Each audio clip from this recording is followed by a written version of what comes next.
Most people grow up hearing one rule about money: avoid debt at all costs. Parents warn about it. Teachers repeat it.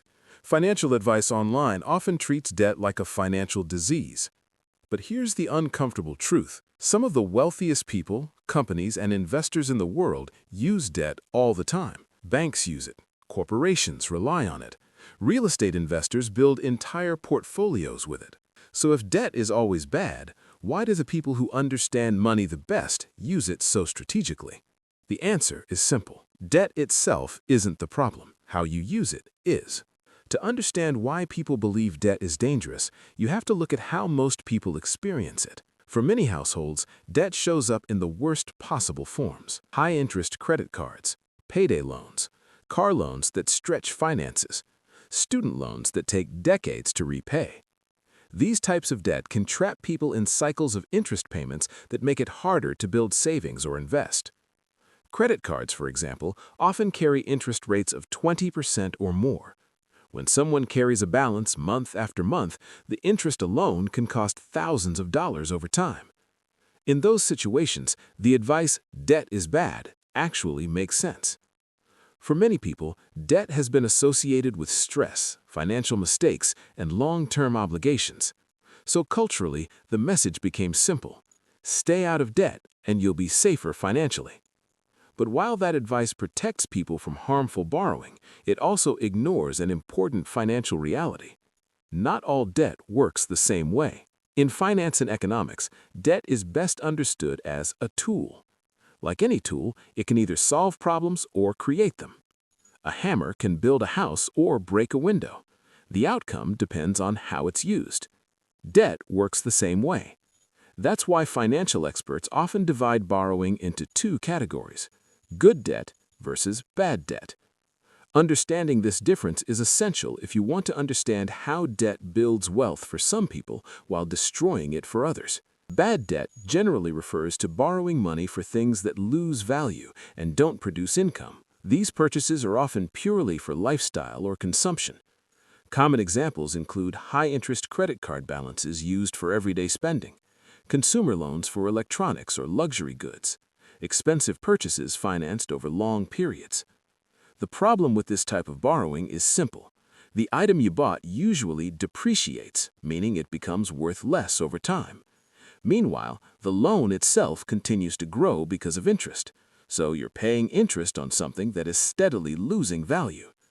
This creates a financial situation where your liabilities grow while your assets don't.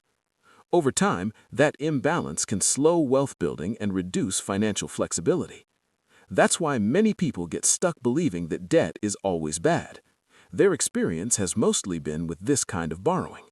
But there is another side to the equation. Good debt typically refers to borrowing used to acquire something that has the potential to increase income or grow in value. In other words, the borrowed money helps you obtain an asset.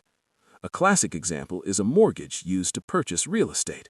While a home does come with costs, property values historically tend to rise over long periods in many markets. In addition, real estate can generate rental income.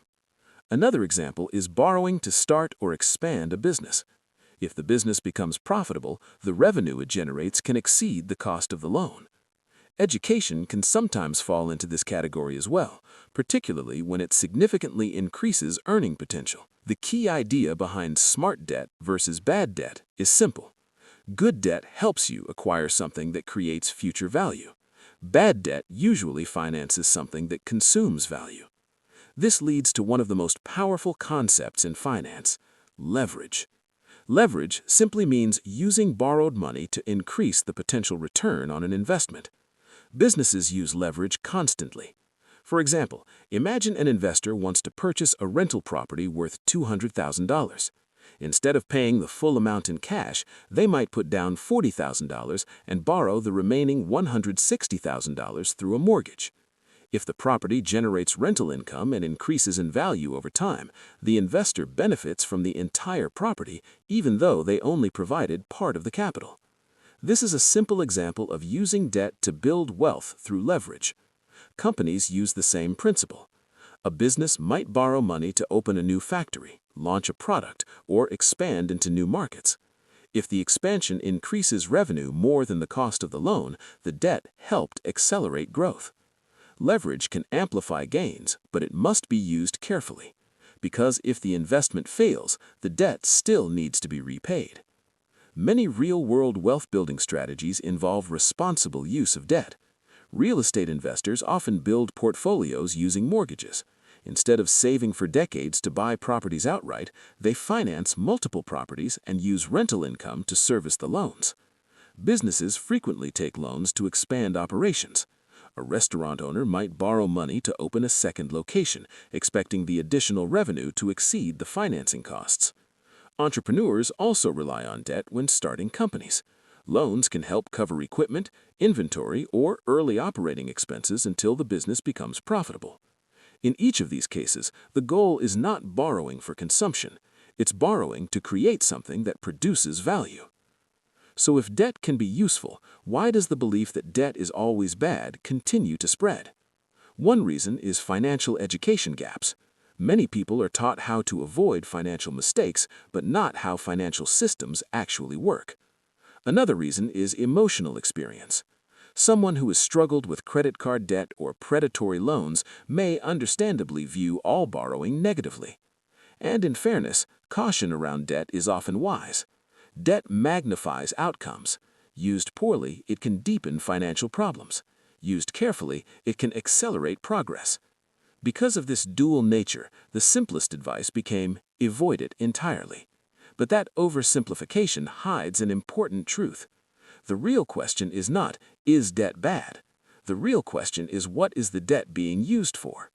Financial professionals typically evaluate debt based on three factors: the interest rate, the purpose of the loan, and the expected return or value created.